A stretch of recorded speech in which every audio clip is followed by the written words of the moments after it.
équipes du SWAT et le FBI se sont retirés du 3e district de police de Chicago. Ils se dirigeaient vers le nord-ouest en direction d'un quartier de Chicago appelé Parkway Garden, plus connu sous le nom d'Oblak. Oblak est l'un des quartiers les plus dangereux d'Amérique, où les crimes violents sont extrêmement fréquents. La police est souvent appelée dans ce quartier lors de ces explosions de violence. Mais cette fois, il ne s'agissait pas d'un appel d'urgence. Il s'agissait d'une descente. Pour la toute première fois, le FBI était impliqué dans une affaire directement liée à Oblak. Et cela n'allait pas bien se terminer pour certains de ses habitants. Une nouvelle journée de descente du SWAT. La scène s'est déroulée dans le quartier de Parkway Garden, près de la 63e et de South King Drive. Ces unités de police ont commencé la descente en bloquant les 5 sorties du quartier de Parkway Gardens. Ces forces de l'ordre avaient avec elles des mandats de perquisition, des mandats d'arrêt et étaient à la recherche des suspects du meurtre de FBG Duck. FBG Duck était un rappeur célèbre et faisait partie du gang rival d'Oblak. Ce gang rival était connu sous le nom de Gangster Disciples, tandis que la plupart des hommes vivant à Oblak font partie des Black Disciples. Parmi les Black Disciples, le FBI recherchait 4 suspects principaux. Les suspects du FBI étaient Charles Ligin, surnommé Simurda, Carlos Offord, surnommé Los, Christopher Thomas, surnommé Setang, et Marcus Smart, surnommé Muap. Les 4 suspects dormaient au moment de cette descente, et ces agents des forces de l'ordre savaient exactement dans quel bâtiment ils se trouvaient. Il n'a pas été trop difficile pour le FBI de retrouver ces 4 individus qui étaient derrière le meurtre de FBG Duck. C'est parce que ces 4 individus n'étaient pas très discrets sur leur implication dans ce meurtre. Avez-vous des idées sur FBG Duck? Vous savez, des idées sur eux, par exemple? Le connaissiez-vous? Qui est Duck? Le connaissiez-vous avant? Tout ça? Je ne sais pas. Tout ce que je sais, ce n'est pas de dire ça à propos de 3 ou repose en paix, Duck. Avec ces preuves, ces forces de l'ordre se sont frayé un chemin à pied à travers le complexe résidentiel de Parkway Gardens et sont entrés dans les résidences où vivaient ces hommes. Ils ont exécuté leur mandat de perquisition et ont menotté les 4 hommes dans les 10 minutes qui ont suivi leur entrée à Oblak. Le FBI est parti avec ses suspects, puis a tenu une conférence de presse pour expliquer ce qui venait de se passer. Cet acte d'accusation allègue que ces 5 individus étaient membres ou associés du gang de rue Oblak. L'acte d'accusation allègue également que le gang de rue Oblak a cherché à promouvoir et à améliorer l'entreprise et les activités de ses membres et associés de diverses manières, notamment en revendiquant publiquement la responsabilité d'actes de violence commis par l'entreprise, en se moquant des membres de gangs rivaux, et allègue également que l'entreprise Oblak a cherché à accroître son statut en utilisant les plateformes de médias sociaux et la musique. Mais le FBI n'était pas impliqué dans cette affaire uniquement pour s'en prendre à ces 4 hommes. L'enquête du FBI était loin d'être terminée, car il pensait qu'un problème bien plus important était en jeu après ce meurtre. Mais comment a-t-il été si facile de trouver toutes ces informations personnelles sur les 4 principaux suspects? Aujourd'hui, il semble que n'importe qui puisse savoir où habite quelqu'un, quelle est votre adresse e-mail et ce que vous achetez en ligne, tout cela en effectuant une simple recherche Google. Cela s'explique en grande partie par les courtiers en données. Ces courtiers en données connaissent votre nom, votre âge, votre numéro de téléphone, votre lieu de résidence, et ils vendent ces informations sur le web, le tout rassemblé dans d'énormes listes. Il est extrêmement difficile de faire disparaître votre nom et vos informations personnelles de ces listes, mais le 4 août 2020, vers 16h20, FBG Duck est sorti d'une berline de couleur foncée conduite par sa petite amie. FBG Duck se trouvait sur la Gold Coast de Chicago à la recherche d'un cadeau d'anniversaire pour son fils. La Gold Coast de Chicago est connue pour être l'un des quartiers les plus sûrs et les plus riches de la ville, réputé pour ses boutiques de luxe et ses appartements haut de gamme. Alors que Duck entrait dans un magasin, 2 véhicules, une Ford Fusion argentée et une Chrysler 300 noire, se sont arrêtés brusquement à côté de Duck. 4 individus sont rapidement sortis des voitures et ont immédiatement ouvert le feu, déclenchant une pluie de balles sur Duck. Duck a tenté de se cacher derrière une voiture, mais les balles arrivaient trop vite. L'assaut n'a duré que 15 secondes, mais les témoins ont décrit 15 secondes de chaos. Les tireurs sont rapidement remontés dans leur voiture et ont démarré à toute allure. Duck a été touché à plusieurs reprises, et les médecins ont ensuite dénombré 16 blessures par balle sur tout le corps. Même la petite amie de Duck, assise dans la voiture, a été touchée, ainsi qu'un passant qui n'avait aucun lien avec l'incident. Cette fusillade a eu lieu un après-midi de semaine chargée, où les images de surveillance ont montré de nombreuses voitures et piétons à proximité. Les images de surveillance ont également permis de suivre ces véhicules sur de nombreuses routes différentes à travers Chicago et ont même permis de remonter jusqu'à Oblak. À 16h56, une demi-heure seulement après la fusillade, les images de surveillance montrent la même Chrysler reculée dans Oblak et Charles Ligin a été vu en train de quitter le siège passager. Cet incident a fait la une des journaux nationaux et les habitants du quartier étaient extrêmement préoccupés par le fait que la violence des gangs se propageait désormais dans leur propre rue. Cela indiquait que la violence d'Oblak pouvait même être ressentie dans l'un des quartiers les plus sûrs de Chicago. Pour cette raison, le FBI savait qu'il devait s'impliquer non seulement pour arrêter les suspects de ce meurtre, mais aussi pour mettre fin à la violence entre ces deux gangs rivaux. Le FBI avait une tâche bien plus importante à accomplir, et elle ne faisait que commencer. Ce qui se passe sur les réseaux sociaux, ce qui se passe et les clips musicaux qui sont sur YouTube, en particulier dans le genre drill rap. Cela vous montre ce qui se passe dans cette ville. Cela vous montre exactement ce qui se passe dans la ville, c'est-à-dire que les gens menacent de commettre des actes de violence, puis se vantent de leurs actes de violence ou parlent de la manière dont ils vont riposter à d'autres actes de violence. Et cela arrive régulièrement. Comme mentionné précédemment, les deux principaux gangs opérant à Oblak et dans ses environs sont les Black Disciples et les Gangster Disciples. Ces deux gangs rivaux étaient autrefois réunis au sein du même gang connu sous le nom de Black Gangster Disciples Nation. C'était l'un des plus grands groupes du crime organisé de Chicago, formé au début des années 1960. À la fin des années 1970 et au début des années 1980, les tensions entre les chefs de ce gang ont commencé à s'intensifier. Finalement, ces tensions sont devenues si fortes que les gangs se sont divisés en deux gangs distincts, ce qui a donné naissance aux Black Disciples et aux Gangster Disciples. Cette scission n'était pas seulement organisationnelle. Elle a conduit à de graves violences persistantes entre les deux groupes, en particulier dans le sud de Chicago. Aujourd'hui, les Black Disciples contrôlent tout Oblak, et les Gangster Disciples contrôlent une grande partie des quartiers environnants. Les habitants locaux affirment que les Black Disciples d'Oblak risquent de se faire tirer dessus s'ils traversent Vernon Avenue vers l'est ou s'aventurent au nord de la 63e rue. Ce sont les frontières nettes entre les territoires des Black Disciples et des Gangster Disciples. Alors que les Black Disciples ont Parkway Gardens, les Gangster Disciples ont élu domicile dans le quartier de Woodlawn.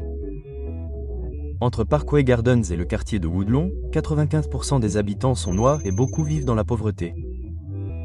De nombreuses interactions violentes ont souvent lieu sur King Drive, qui se trouve juste à côté de l'endroit où les frontières des deux gangs se rejoignent. Il y avait un McDonald's sur King Drive que les disciples du gangster étaient réputés éviter, car c'était le territoire des disciples noirs. Ce McDonald's a fini par devenir un lieu de rencontre violent entre les deux groupes à chaque fois qu'un disciple du gangster y mettait les pieds et a finalement dû fermer à cause de cet environnement extrêmement hostile. La plupart des fusillades sur King Drive ont lieu entre la 64e et la 65e rue, où de nombreuses entreprises situées dans ce pâté de maisons ont eu du mal à faire des affaires en raison de la criminalité constante. On entend des coups de feu tous les jours. Je ne peux plus m'arrêter dehors de ma vie. Dans ce supermarché Parkway, il y avait autrefois une fresque du célèbre rappeur King Von. King Von a grandi à Oblak et a été l'un des rappeurs qui ont fait connaître Oblak au niveau national. King Von a sorti un album intitulé Welcome to Oblak, sorti en 2020. Cet album est un récit vivant de ses expériences en grandissant à Oblak.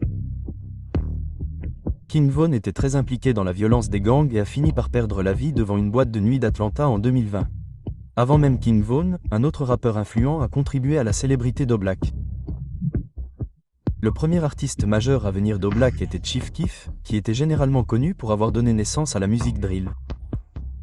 Chief Keef a connu son succès en 2012 sous le nom de He Don't Like et fait fréquemment référence à Oblak dans sa musique.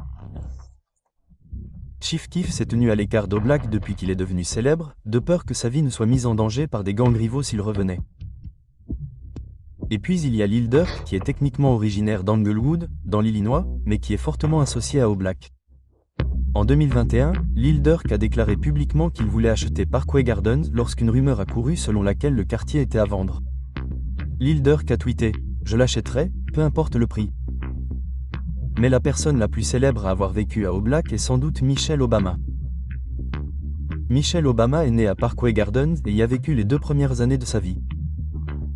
Le quartier était à l'origine un projet de logement coopératif conçu pour fournir des logements abordables aux familles noires de la classe ouvrière. C'était à l'origine un quartier sûr et solidaire. Mais même en 1964, lorsque Michelle Obama est née ici, ses parents ont pu constater que le quartier était en train de changer. Pour cette raison, la famille de Michelle Obama a déménagé dans un quartier plus sûr en dehors de Chicago. En 2006, le complexe de logements abordables voisins connu sous le nom de Robert Taylor Home a été démoli. Cela a entraîné le déplacement de nombreux résidents, y compris des membres du gang des Black Disciples. Nombre de ces Black Disciples ont déménagé leurs activités à Parkway Gardens. À l'époque, Parkway Gardens était déjà présent sur le territoire des gangsters disciples. Ces deux groupes, qui vivaient désormais quasiment l'un sur l'autre, ont ouvert la voie à de violents conflits territoriaux entre les deux gangs. La prochaine vague de violence est survenue en 2011, lorsqu'un membre des Black Disciples, O.D. Perry, a été tué. O.D. n'était pas un simple membre des Black Disciples. Il était très respecté et considéré comme une figure clé de la structure de la rue du quartier. La mort d'O.D. a été un coup dur pour de nombreux jeunes hommes de la communauté. En raison de cette perte tragique, le quartier a ensuite été appelé O-Block en son honneur. La mort d'O.D. a également coïncidé avec l'essor de la musique drill.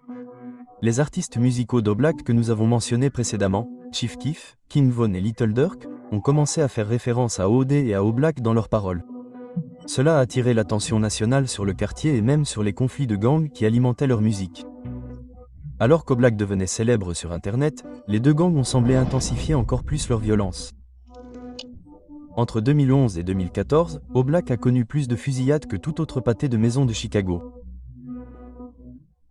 Depuis 2014, la criminalité est toujours aussi endémique, avec en moyenne 145 crimes violents, 280 atteintes aux biens, 114 actes de vandalisme et 31 vols de véhicules à moteur chaque année à O-Block. D'autres quartiers de Chicago connaissent également des taux de criminalité élevés, comme Englewood, Washington Park et Woodlawn. Mais O-Block se distingue par le nombre de crimes commis dans une zone aussi concentrée. En raison de l'ampleur de la situation dans ce pâté de maison, la police de Chicago savait qu'elle devait apporter des changements majeurs. La première mesure prise par le service a été d'affecter une unité spéciale à la seule patrouille d'O-Block. Le service de police de Chicago a désigné un pâté de maison de 5 mètres carrés comme zone d'impact, qui englobe Parkway Gardens. Cette zone d'impact est l'endroit où 10 agents chevronnés amènent de nouveaux agents pour effectuer des contrôles de routine à pied et en véhicule. Le service de police de Chicago a également formé une unité de patrouille estivale qui a ajouté des agents supplémentaires dans cette zone pendant les mois d'été, période où la criminalité est généralement la plus élevée. En plus des patrouilles policières accrues dans le quartier, les visiteurs sont désormais accueillis par une sécurité cachée. Lorsque les visiteurs entrent en voiture dans le quartier de Parkway Gardens, ils doivent passer par un poste de garde 24h/24 qui est posté à chaque entrée. Les habitants d'O-Block reçoivent un autocollant spécial sur leur voiture qui leur permet d'entrer automatiquement. De plus, le complexe est entouré d'une clôture de 2,40 mètres de haut et les piétons sont limités à 5 entrées seulement le long de King Drive.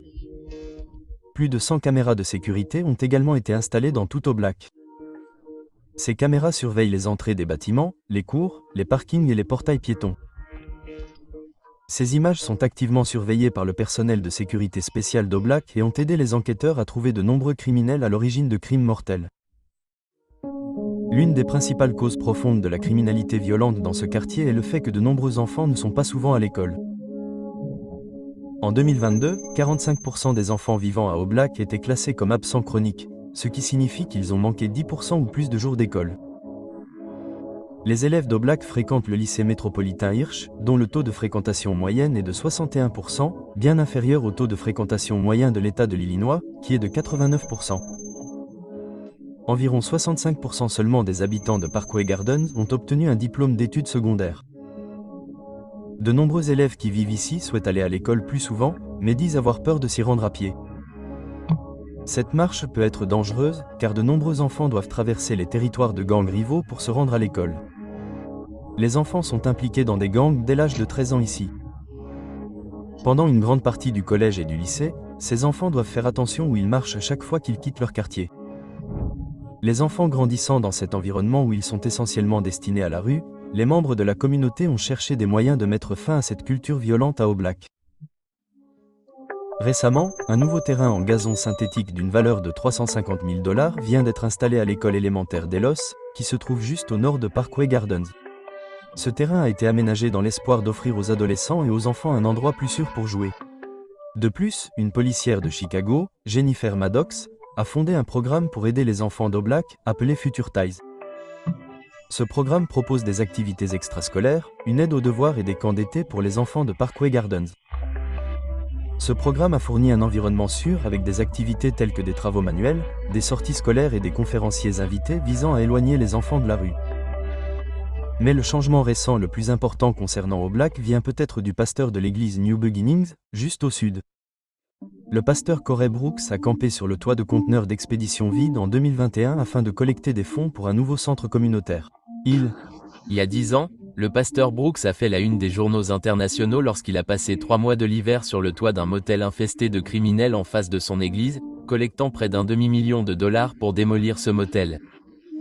Aujourd'hui, sur ce terrain vague, se trouvent 4 conteneurs de fret en métal symbolisant le centre communautaire de 30 millions de dollars qu'il souhaite construire sur ce site. Ces conteneurs d'expédition se trouvaient juste en face de son église sur King Drive.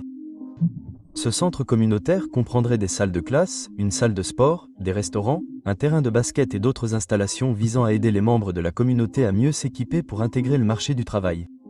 Corey Brooks a fini par faire la une des journaux nationaux grâce à cette collecte de fonds et a finalement atteint son objectif de lever 30 milliards de dollars. La construction de ce centre communautaire a commencé en 2023, marquant le début de cette installation de 85 000 pieds carrés et de 3 étages juste à l'extérieur d'Oblak. Les États-Unis en général ont un problème majeur de criminalité. Mais la guerre qui se déroule à notre frontière sud est presque tout aussi grave. Les cartels mexicains opèrent à des niveaux bien